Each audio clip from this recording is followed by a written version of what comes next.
Buying a TV these days can be difficult because there's so many buzzwords out there designed to distract you and even trick you into buying specific brands.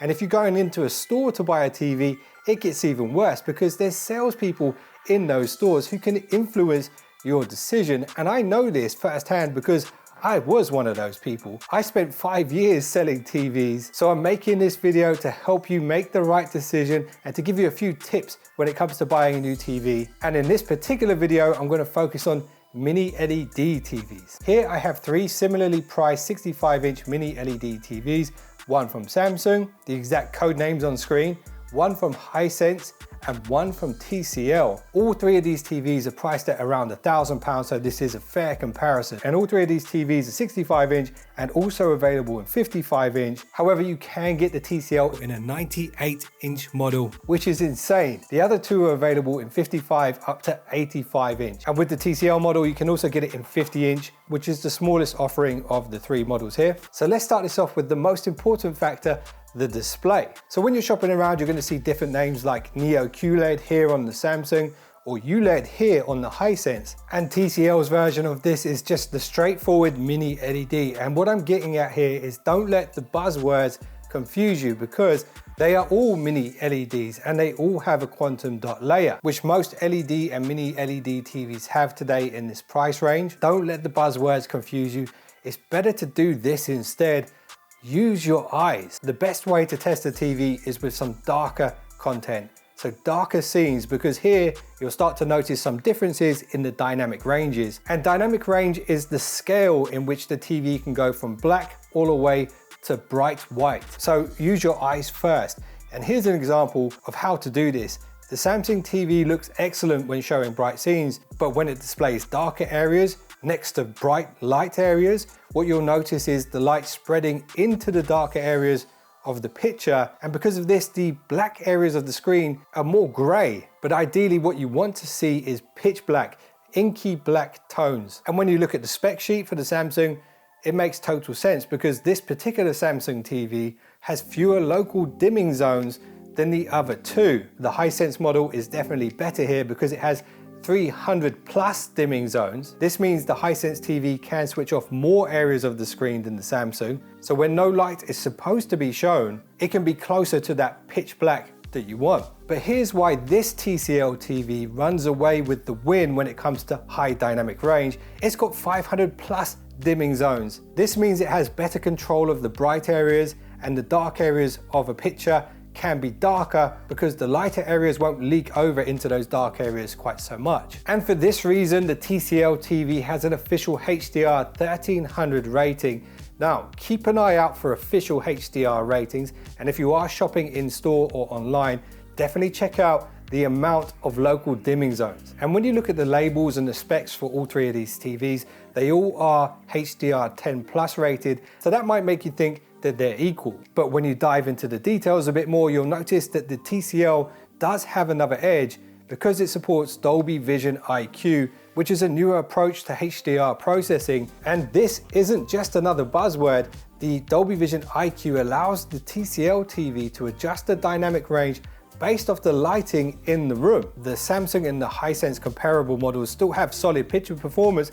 However, the Dolby Vision performance won't adapt because it's just regular Dolby Vision, not the IQ version. So they'll just perform the same regardless of the room lighting. So the tip here is to keep an eye out for Dolby Vision IQ. It's just a little bit better than regular Dolby Vision. So check out the picture quality here. I've synced up the three TVs side by side and I'm playing some 4K HDR 60 frames per second video on all three. And just as I suspected, based off of the backlighting differences, the TCL with its additional backlighting zones looks the best to me. It's a very bright panel and the colors look fantastic. The Samsung TV has excellent detail and quite natural colors straight out of the box and very good motion smoothness too. I just feel like the black levels here don't quite match the TCL. The HiSense is much closer to the TCL in terms of dynamic range and is surprisingly bright. However, once again, you do get these kind of smoky black areas where light kind of bleeds into the darker parts of the scenes, particularly around the edges. The brightness is excellent here, but when testing motion smoothness, I do seem to notice a bit more jitter on the HiSense in comparison to the other two. Okay, so one great way to test the performance of a TV is with some gaming. And if you are a gamer, you will know frames win games.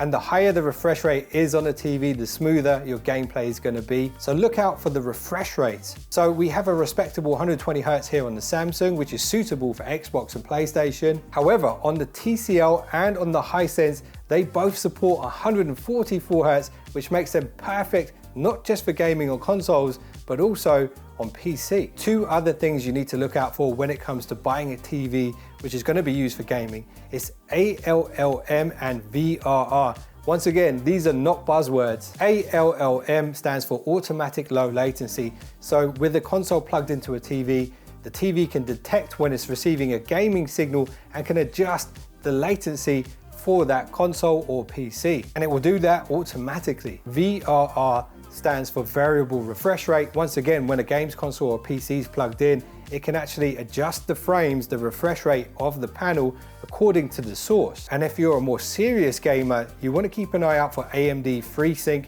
certification. But if you want the best of the best when it comes to gaming, you want to look for a TV that has AMD FreeSync Premium Pro. The Samsung and the Hisense both have AMD FreeSync. However, once again, TCL have won up the competition with the Premium Pro version of that. So it's all well and good to have a fantastic picture, but another essential factor to consider is the usability, the software, the remote controls. So let's start with the Hisense. It's running Hisense's own VIDA software. It's kind of a skinned version of the Google TV platform. It's definitely not bad, but it doesn't feel quite as polished as some of the other TVs I've tested. The layout is good, the app library is quite vast, and there is Alexa and AirPlay support here, so that's a bonus. Hisense also has their own VIDA channel, which they use to kind of promote stuff, which I'm not a big fan of. The Hisense remote is nice and metallic. It's got nice tactile clicky buttons and a very premium feel to it. The Samsung software is their own Tizen platform. It looks nice, it feels considerably smoother than VIDA software. Everything just flows nicely, and I particularly like the dedicated gaming panel. It's got Xbox Cloud Gaming already pre-installed, as well as some others, so that's definitely a nice touch. And Samsung's Tizen platform also has great integration for Samsung smartphones and also Samsung smart home products. And you get two remotes with the Samsung. The bigger one feels kind of old school, a bit too crowded, bit too much text everywhere. And then there's this little one that actually solar charges, and it is definitely my preferred remote for this TV, but it doesn't have all of the features that you might need at some point or other. Now, TCL have gone with the Google TV platform, which is considered to be the best by many people, including myself. It's a very clean operating system and will feel very familiar to anybody who has a Google Android phone.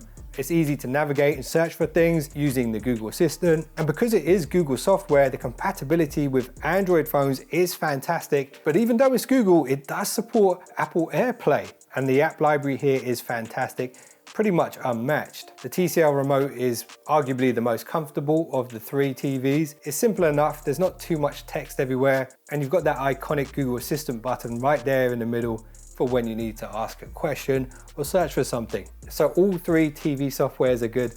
Let me know which one's your favorite. Okay, so something else that's very important that you pay attention to when shopping for TVs, it is the I/O, the ports on the back. And it's not just the ports, it's the types of ports. So if you're buying a TV for gaming, you want to make sure you have at least one HDMI 2.1 port. All TVs that support 120 Hz refresh rate should have one of these, but double check just to be safe. And here on the TCL, there is a specific port for the 144 Hz, which is clearly labeled. Something else you want to look out for is the eARC port. eARC stands for Enhanced Audio Return Channel.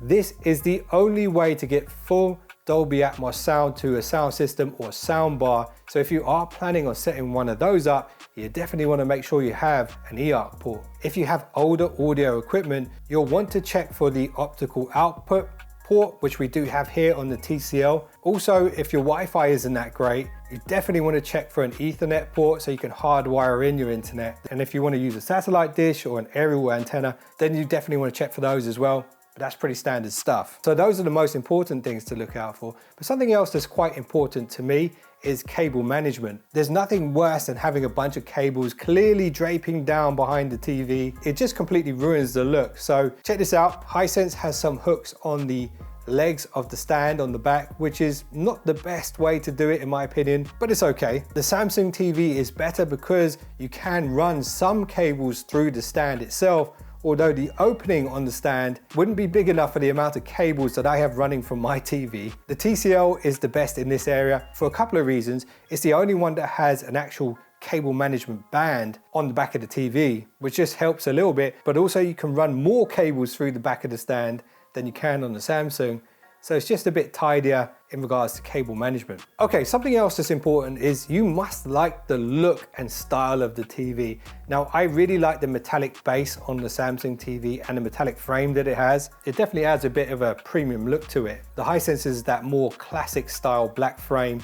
The stand is pretty nice too. It was undoubtedly the easiest to assemble. However, it's not the most sturdy of the three, and it's not the most premium feeling of the three either. The TCL also has that classic look, but in my opinion with better build quality. And it has something that the other two don't. It's got an anti-glare surface on the screen. The stand itself is quite plain, however, the TV is very sturdy on that stand and won't wobble around quite as much as the HiSense. Now, something else you want to check out if you're not going to be using a soundbar or surround sound speakers or something like that is the built-in speaker quality.